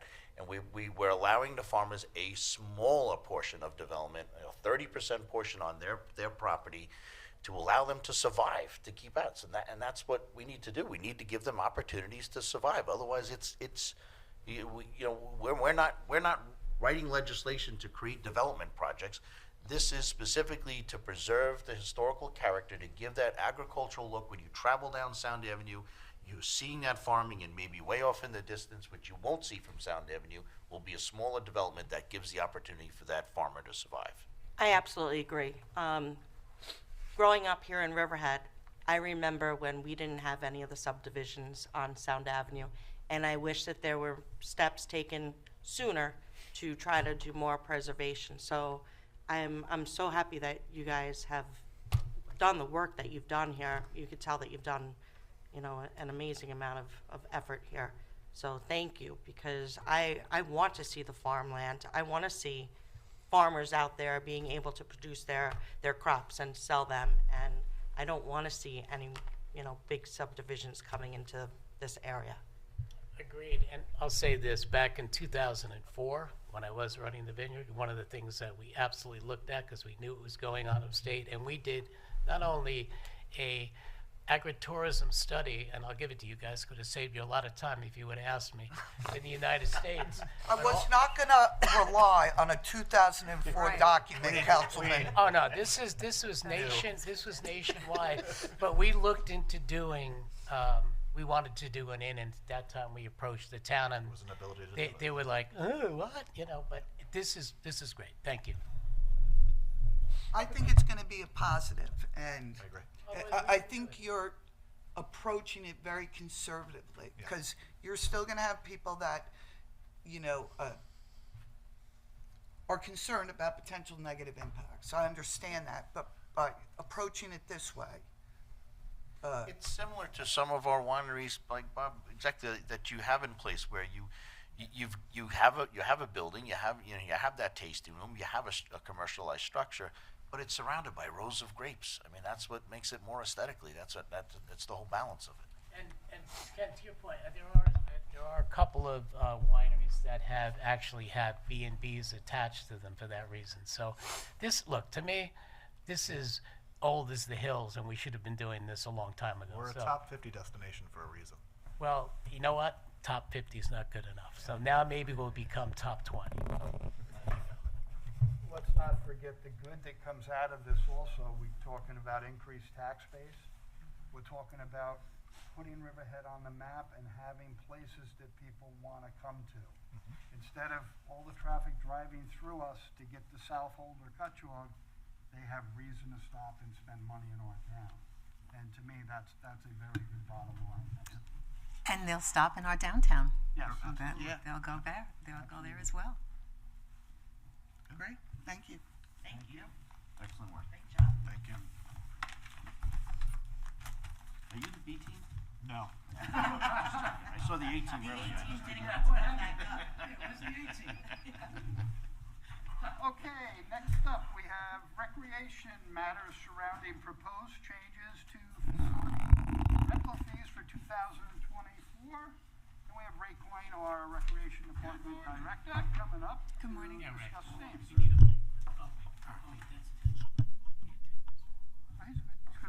I talk loud. Good morning, good morning. How are you? I don't know. Yeah, no. Oh, we gotta go to Kansas City this weekend. I don't know if that's gonna be the best, we'll Well, I see. assure you, it's one and done for us. You think? Oh, absolutely. The weather's gonna be. -2 degrees at kickoff. I know. Right? You never know. You never know. Okay, this won't take that long. What you're looking at is the resolution that's. Do you have this online? Yes. This is the resolutions that's coming in this next town work session, town board meeting. Just go to the next page, and this is where we got this resolution from. So this is the facility rentals. This is, we rent the ball fields at Stotsky Veterans Park, Bayberry. So generally, we make this money this year we made $73,000, 105. You can see how it's broken down from league practice games, 30,000, tournaments, 1,565. We do work with the schools and PAL and Little League. Those are the amount of hours they get for free. Multi-purpose fields, PAL school, 128 5 hours. Hockey rink, PAL, 56.25. It's just a breakdown for us to see how much we've made per year on the facility rentals. And the next few pages is just a complete breakdown in detail of who rents our facilities. All right, we do this every year, we analyze it, and we always look for ways to increase the revenue. A bunch of this is non-residents coming in, so we like to charge them as much as we can to bring in the money to fix the fields. So the only changes we made from 23 to 24 are highlighted on the first page. So we increased our rental fee from 30 to 35 an hour. Again, we don't think that was much. It's still in competition with other municipalities, and we thought we could make a little bit more money based on the statistics we have on the second and third pages. The next two items that are highlighted, this is what we just added. So ball field prep. We have always prepared the ball fields for the people coming in, the groups coming in. So we'll line the ball fields, the baseball fields, we'll line the soccer fields for them. It's a courtesy that we've always done. But we realized we're spending a lot of money on that. So we broke it down to how much it would cost to, with supplies and man hours, and we broke it down to about $20 per field. So if you choose you want the ball field prep, then that's how much it's going to cost you per field. So if you're renting all 4 fields, it's going to cost you $80 for us to prep the field for you, just the one time. The multi-purpose fields doesn't take as long. We don't have to do it. We can do it like once a week, and it's fine. So we're charging groups $25 per week. So if you're a league playing, 10, 20 weeks, it's going to cost you. And if you choose not to, you're just not going to have the field prep, and we don't have to use our supplies and or the man hours to do it. So that's it. That's the only changes we've made. Everything else, like I said, we've continued to build that revenue up. It started at $30,000. We're up to $73,000 per year, and our goal is to get to $100,000 by the end of 2024. And again, that goes right back in our field, our programs. It's a revenue that doesn't cost anybody anything. So that's it. Just reiterate, Little League, again, no change in any charges or anything for Little League. I'm always afraid to charge Little League. They do have a separate season that they tried to get away with. This is a traveling Little League. We do charge them because we discovered upon our spot visits there were some out-of-town teams playing at our field. So we put an end to that, and then we charge them. So we make money off that. Little League has to provide us with their roster. It's usually about 500 kids. They're all from Riverhead. So we thought it best not to charge them. Again, we've talked about it in the past. It becomes a really hot issue, so we kind of just leave it. But that's why I'm specifically asking you, because I'm directing this comment to Mark Stark. There's no fee for Little League. No need to call. We love you, Mark. No, but it was the fall ball where travel teams were involved and outside teams were coming in, and that's where the situation was, I think. In the past, they kind of had gotten away with it, and now they, and they charge for these events. I mean, They do. So, to play in the league and whatnot, so they've got to build those fees into their registration fees to help cover the cost of, doing business. Yep. Ray, I have a question. Just on when we do, I know you sell sponsorship banners. We're actually going to bring that to the table very soon. So we're going to, we've increased it exponentially where it's just going to be bad. We're going to be doing a lot of sponsorship.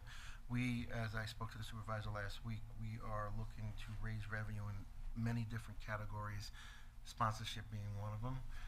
So we have a team that's worked in the last 6 months on a sponsorship program where we will still be selling banners and spots in our brochure. We're going to increase the rates on that, so we're looking to make a lot of money off that. Okay, great, thanks. Just while I'm here, one other thing, another resolution's coming in. We do this every single year. I just wanted to bring it to your attention. Fire department veterans, we do not charge for beach stickers. Want to make sure the town board's good with that. So that's coming in as well.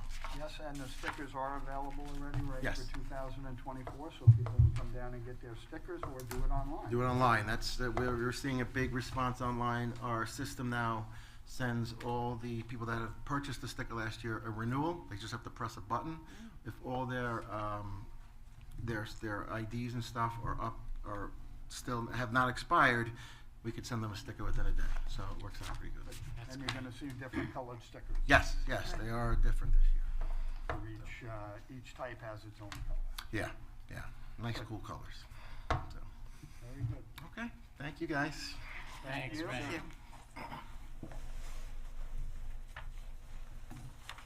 All right, next up, we have Chief Hagemuller, Police Department matters surrounding November and December monthly reports.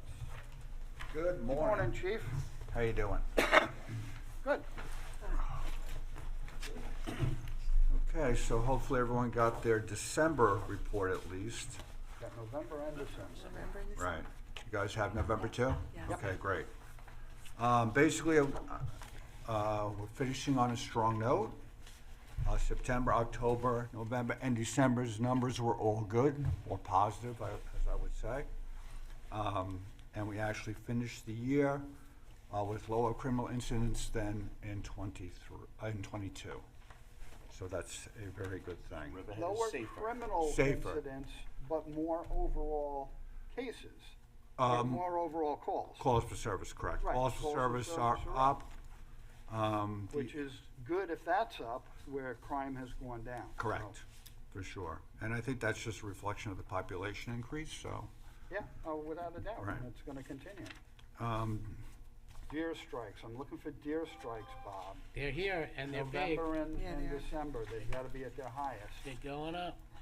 No, deer strikes were down by 1. We went from 19 to 18, so. What? We didn't make Oh, because there's one less from last year. Yeah, right. There you go. To have babies, so. Yeah. I just do want to comment on the incidents, overall incidents. So the trend has been increasing. I've been tracking since '09. The only time it really took a dip was for COVID. So People weren't driving. I think we're right on track of where we should be. And that's that. So Very good. But- Chief, we're looking to hire how many more police Can officers? I'm sorry, one moment, Supervisor, can I ask a question about the numbers, the statistics? May I? Oh, I yeah, ju- absolutely. okay, Go ahead, I'm sorry.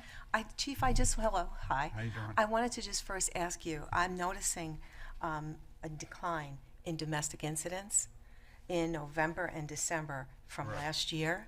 Right. And I want to ask you, sir, if you think that's related to the bail reform laws, because being in child abuse and domestic violence for 11 years, Right. and I'm seeing the number from 2022 in December, and now in 2023, it went down. right. And December, unfortunately, for domestic violence incidents, is that time of year. Right. And I'm just alarmed by the fact that it's decreasing from year to year, and I'm just curious if that may be due to victims not wanting to come forward for the fear that their perpetrator is going to get out. Right. Gonna get out right I'm just away. curious if you hear anything Well, about that. I think December's only down by 4, so it's pretty small percentage. In November, it was down much more than that. It was down by 23. But it's going down. Yeah, but and that's- it's going down. And unfortunately, it's not something that goes down, especially in the month of December. The reported cases are going down with Yes, the incidents. that's what I'm getting at. Thank you.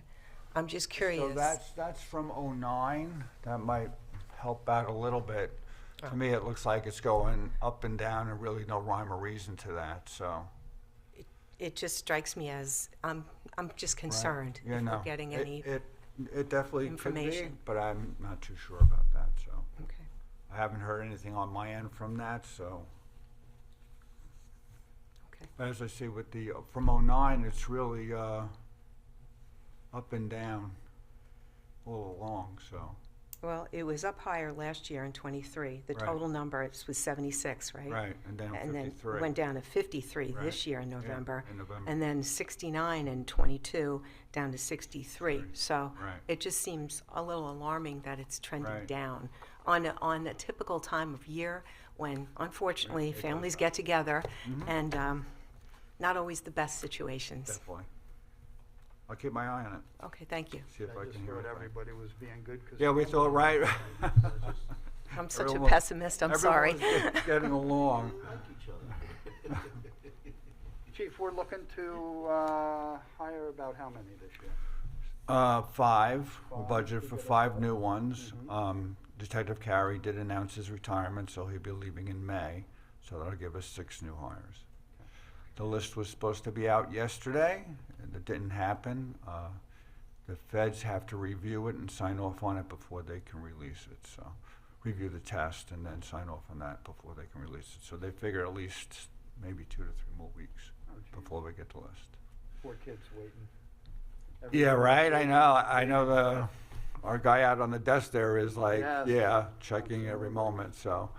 But they say hopefully they'll expedite it and we'll get it in like 2 weeks or so. Okay. So, on the PSD front, on the dispatcher front, not so good news. So we have another dispatcher that's just started that she's going to be leaving. She's going back to her old job. I guess they gave her more money or something like that. But that brings us down to 10. We're supposed to be at 16. Getting these dispatches is like almost impossible. We've been working on that since last year to up it. And we have 1 in the hopper, an applicant investigation, and I just sent 3 more, so that's only 4, which doesn't give us our 6. Where are we paying that compared to like Southampton? Yeah, I think that's something we're gonna have to look at, because the disturbing part of this was I got an email from the county today, applicant investigation, and so the 3 that I sent, 2 are being background for the county, Northport and Southold. So I mean, it's like whoever's gonna pay the highest is gonna get them, so. How much do we pay in overtime for the dispatchers? Since we don't have enough, it would appear that we're bringing them in. I mean, I don't have the number off the top of my head, but we do pay Yeah, overtime. I mean, that might be something to consider when we're looking at a salary as, you know, to have a better salary so Yeah, that we're no. not paying overtime. Overtime is definitely direct correlation with staffing, so hopefully we can get there. As I say, we've been working on this since last year, and it's a tough thing to Just do. getting people in to Right. interview Yep. is the problem. Right. So we did 6, and we found 3 acceptable, so those 3 went up to applicant investigation. So Chief, do you have the numbers from surrounding towns, what they're paying? No, I'll have to get that. Can we get that Yep. so, you know, maybe we won't have to go through this as much? And Right. To Joanne's point Yep. about overtime, you know, we're kind of not helping ourselves here. No, for sure, for sure. And, I mean, dispatches don't last. They come and, as you know, It's not an right. easy job. I Not mean, an easy it's, job. people It's think it's terrible an easy, job. it is Right. not an easy job. I mean, Bill Fleming just left us last year, and he was aces, so it's hard to keep him. Oh, we gotta figure out a way to make them want to stay. Yeah, for sure. For sure. Very good. Thank you, sir. All set? We appreciate it. Okay. Thank You made the announcement about Reeves Beach being closed. I did not publicly know. Okay. Yes, for the people watching, we have closed Reeves Beach down after the storm from Tuesday night into Wednesday. There was some erosion down there that made the gazebo unsafe and the walkway down to the beach unsafe, and possibly the boat ramp. So we have closed it off until further notice, and our town engineering department is working on it and trying to get it shored back up. As soon as it's ready, we will open the beach back up. One other thing I wanted to mention, we are documenting the damages and everything, because I spoke with Senator Schumer's office yesterday, and they're gonna want a report on, The county's already reached out for a damage assessment. so Perfect. I sent the email out this morning to the necessary departments. So they'll Excellent. have it. very good, Okay. very good. Thank you, sir. Okay. Thank you, have a good day. In a little while. Yes. All righty. Okay, next up, we are down to resolutions, and we have the deputy, Oh, I'm not here for that. I thought you could handle that. I'm just swapping out your packet. I'll tell you. Nice to see you, though. Here you go. It's been a while. Okay. Devin, are you gonna read the resolutions? No, I'll gladly let you read the resolution, sure. I thought Eric was coming up to do it. Your I'm like, voice what's is he much doing over better there? than- Wherever you're more comfortable. I'll hang here for now. Okay, the board's ready? Resolution number 1 ratifies the salaries of current police academy officers for the year 2024. That was just an inadvertent omission left off at the organizational meeting when we approved the salaries for the entire police department. So we're just Yes. correcting that. Resolution number 2, authorize town clerk to publish and post notice to consider a local law to amend Chapter 289 of the Riverhead Town Code entitled Vehicles, Traffic, and Parking Regulations. This was something that Code Revision worked on, and it has to do with privately owned, publicly accessed parking that we wanted to make sure that it was governed because there were reports of tow truck companies going out there and charging exorbitant fees for removing cars that were illegally parked or parked without permission. So it's just something we brought to the table from Code Revision, and Also addressing the signage so that it's more obvious for folks who park there where the car will be towed in the event it gets towed. And didn't it also include notifying the police so that Correct. the police don't have to run around finding it, So if trying to find it? the owner of the car So calls the owner of the police, car calls calls PD the and police, says, my where's the car's car? been stolen, and Right. the police like, Waste their time. No, it's, Right, exactly. it's been towed. So that public hearing is going to take place on February 6th at 2:05. Right. Resolution number 3 ratifies the provisional appointment of a wastewater treatment plant operator trainee. These are employees that are moving up. No, this is No, a... this is a new employee. Yeah, this is a for new employee, it's a trainee provisional. position. Yep, exactly. Same conversation we had about dispatchers to some degree. The salaries that we pay are lower than other surrounding agencies, and we get somebody and then they leave after we train them, and it gets expensive for us. So in the long run, like Joanne said, we got to take a look at our salaries and figure out what we need to do to keep them here. And Right. And of course, not it's lose- disruptive for the respective department because it's Absolutely. turnover that's, of course, affecting everybody else in the Yes. department. Okay.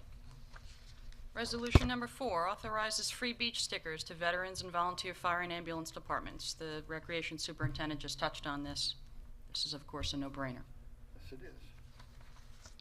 Resolution number 5 sets the fees for usage of recreation and other town facilities, of course, also the subject of Ray's prior discussion. Resolution number 6 authorizes the town supervisor to execute a professional services agreement with Jason Hodge. Just to remind the board, Jason Hodge is the gentleman who helped oversee the installation of the new booth here in the new boardroom. And this is going to allow us to sort of have him almost on a retainer basis to call him in the event we have a problem here that we can't troubleshoot internally. Correct. And in light of what happened earlier today, it appears we may be reaching out to him I in was fairly thinking short the same order, thing. so this is appropriately timed. Okay.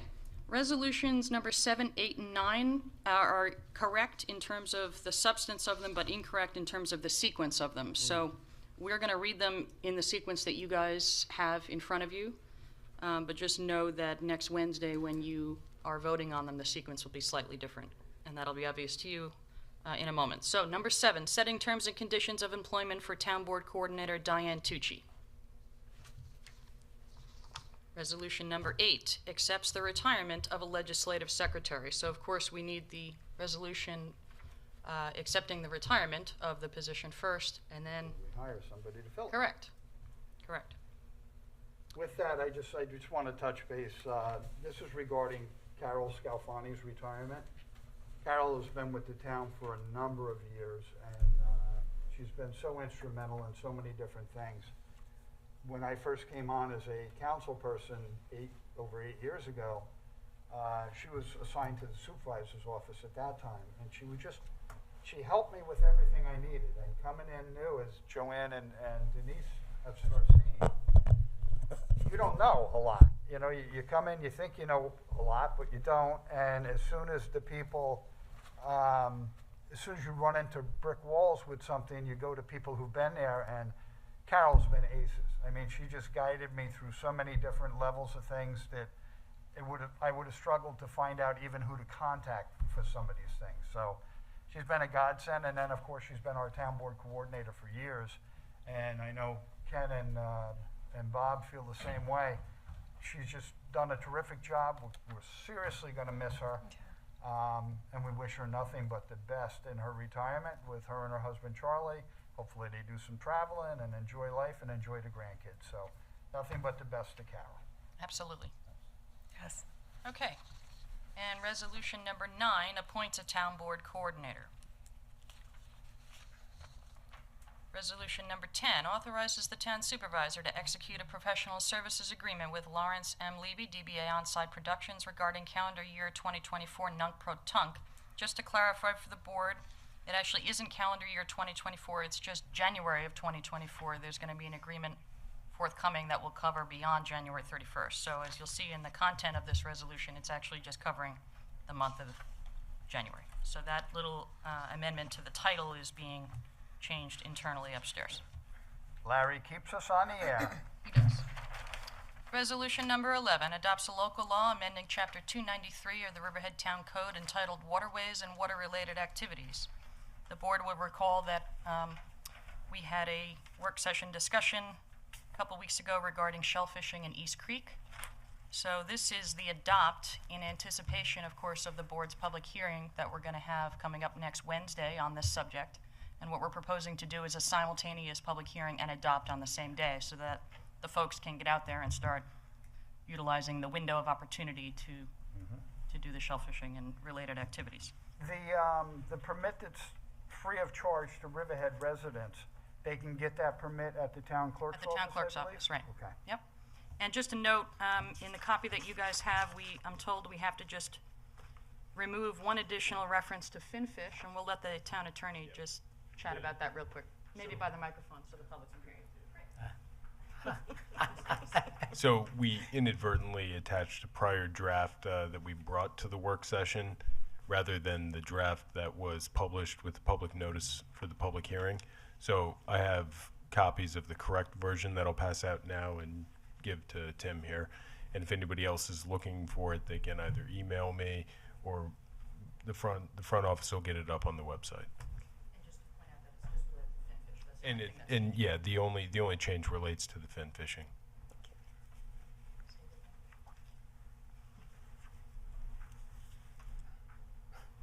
Okay.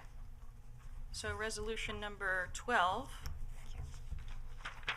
authorizes supervisor to execute 2023-2024 conditional shellfish harvesting program agreement with New York State Department of Environmental Conservation. So again, just a quick little amendment to the title here. It's actually not to cover 23 through 24.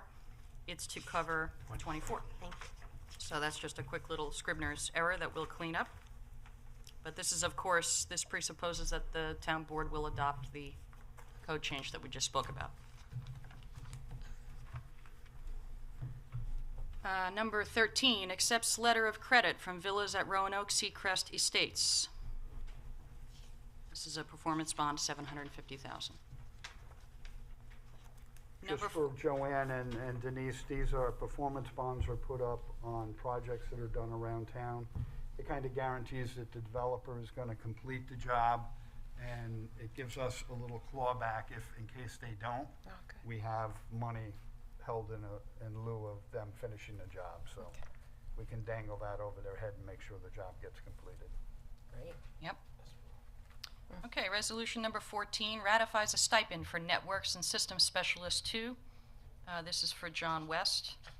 And the dollar amount, I'm told, was inadvertently omitted from this resolution, but it has since been corrected. It's a $3,000 stip that we've done this before. This is just for his services related to our VoIP, which is our telephone system. Yep. Resolution number 15, 2023 budget transfers for end of year. And these are basically lines that have been overspent. This is a routine accounting resolution that occurs every year. And it's to accomplish transfers that are needed to cover these line items that were overspent from the previous year. If the board wants any further information, we have Deputy Financial Administrator Jeanette DePaula with us today in Bill's absence, and she can certainly answer any questions the board may have. Seeing none, we'll move on to resolution number 16. Ratifies the reclassification of a maintenance mechanic 3. Resolution number 17 adopts final scope for the Town of Riverhead Comprehensive Plan Update. Of course, that's following the discussion we just had with the folks from BFJ. Resolution number 18 ratifies authorization for the supervisor to execute a license agreement with Racetrack Knott Street LLC to utilize runway at EPCAL. Councilman Rothwell, are we satisfied with the monthly fee that we're going to be charging for the storage services? Good. $600 a month that they'll pay for the ability to store things over on the western runway at EPCAL. Number 19 authorizes the town clerk to publish and post notice to bidders for generator maintenance. Number 20 amends adjustments for named highway employees.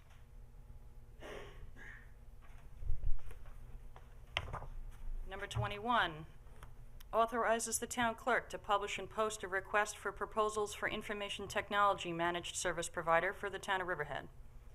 And the board is aware they received some additional information from John West in IT related to kind of hard numbers. This is really just a function of economics, I think, and also service that we do and don't need. And the liaison to the IT department, Councilman Kern, maybe you want to expand upon that for everybody? Or not? No, I mean, we've gone through 2 consultants, and neither one of them were any good. We need to get a third. So that's what we're looking at here. Right. Okay. When I say consultants, these are companies that are supposed to provide us with help when we need it, and they didn't come in when we were crashing, 2 years ago, and they've been not helpful with the move here. Yeah, and so it's to sort of streamline the service, right, that we're gonna utilize with these folks ultimately that we enter into contract with, but also more importantly to save money. It's going to be huge savings for IT every month because apparently now we're paying for services that we never utilize or capitalize on. Correct. Yep. So that's the big piece. Yep. Okay, resolution number 22 appoints a call-in recreation specialist to the Recreation Department. Resolution 23 sets salaries for 2024 call-in recreational personnel. Number 24 sets salaries of various recreation employees for the year 2024. Resolution 25 authorizes town clerk to publish and post a public notice to consider a local law to amend procurement policy pursuant to general municipal law. The board will recall we discussed this at a executive session, I think it was recently, and this will go to public hearing on February 6th at 2:15 p.m. Number 26 extends bid contract for water meters and accessory equipment for use in the Riverhead Water District. Number 27 authorizes the supervisor to execute a professional services agreement with Charlie Lays, I believe is the way you pronounce that. And this is for consultant services for the Water District. We don't anticipate utilizing this all that often per the Water District Superintendent, but it is in place in the event we need it. Number 28 authorizes the supervisor to execute a license agreement with Stein Seafoods LLC to allow the operation of floating upweller systems Flupsy in East Creek. This is formerly Flupsy. They put these systems in East Creek that apparently facilitates the growth of oysters. I know nothing about that, but apparently that's what it does. Number 29, Water District Capital Project number 82401, 901-923 Berman Boulevard. Number 30, approves a salary increase for a paralegal. This apparently was an oversight. It was intended to be included in the packet for the last town board meeting, so we're correcting that by including it in the upcoming meeting. And this is a ratification for the promotion of an assessment clerk in our assessment department. Okay, and that's it. Can I ask one question of the chief? Chief, I'm glad you're still here. I'm gonna need your car. Out there, get some speeders. No, I have a question for you, Chief. And this goes back to what Joanne brought up earlier. I've noticed that Larry, would you turn me off? Hey, I don't blame you. So I see regular officers as crossing guards around the schools. And it's always, I know we brought this up quite a while ago, the board. Is it, we can't get crossing guards because of what we're paying? All right, I think we need to take a serious look at that, because what we're paying a police officer as opposed to getting an hourly salary for a crossing guard, which allows the police to do actual police work. It's usually a TCO that fills in. I see TCOs sometimes, but I also see officers at other times. That's the last resort when we have no one. Part of the problem with the school crossing guards is the hours that they work, because you have to find somebody that can come there in the morning, then leave and go home for a few hours, and then they come back in the afternoon, sometimes at lunchtime if it's a kindergarten school, and then come back later on. So it's rare to find somebody that's available or wants to break their day up like that. The county actually owns medical benefits. Okay. So if you could just look into whether, and I totally agree with you, because that came up. Yeah, it's also, hard. It's hard you to know. do. There's more titles that we have to look at. I think it's worth. Our TCOs also. Charter school contributing to the cost of the school crossing guards? Chief. Yeah. Oh. You want to see the table? That would be a no on a charter school. I tried to remove that post back under Laura Jen Smith, and they opposed it, so. There's no reason we should be there. There's no children that cross the street at the charter school. Basically, they let the buses in and out. Correct. Direct traffic, right? I'm working with the state on it too. I tried to reduce the speed there. They're not doing that, but they did post a no parking on the school side, which was a benefit for us, so. I see you're going to look into it, right? So, okay, I'm thanks. working on a chart already, so. All right, thanks, Chief. Okay. Okay, that ends our work session today. We will be moving on to executive session, where matters of discussion will be personnel, matters surrounding disciplinary action of an employee, that's with Chief Hagemiller. We will discuss matters surrounding a possible change in status of an employee, that's with Lipinski, Brown, Tenenberg, and DePola. Under contractual, we'll have matters surrounding contractual agreement between the Town of Riverhead and National Development Corporation. That'll be with Dawn Thomas, Anne Marie Prudente, Jeanette DePola, and Miss Hurley from our Town Attorney's Office. We have matters surrounding possible contractual agreement between the Town of Riverhead and LFV Landscape Architects. That'll be with Thomas Prudente, DePola, and Hurley. We have matters surrounding possible contractual agreement between the Town of Riverhead and Barry Long, UGA. That's with Thomas Prudente, DePola, and Hurley.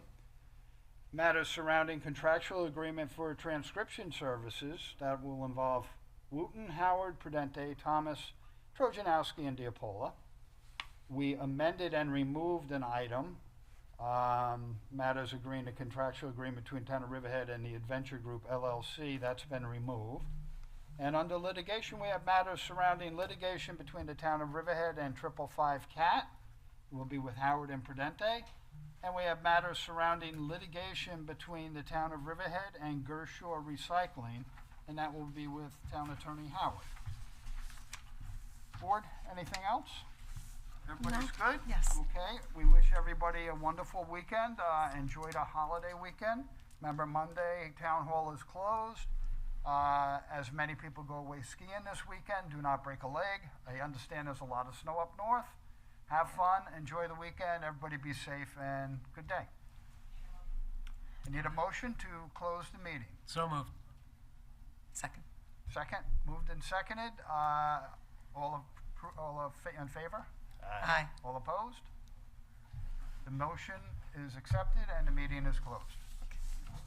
Have a nice day.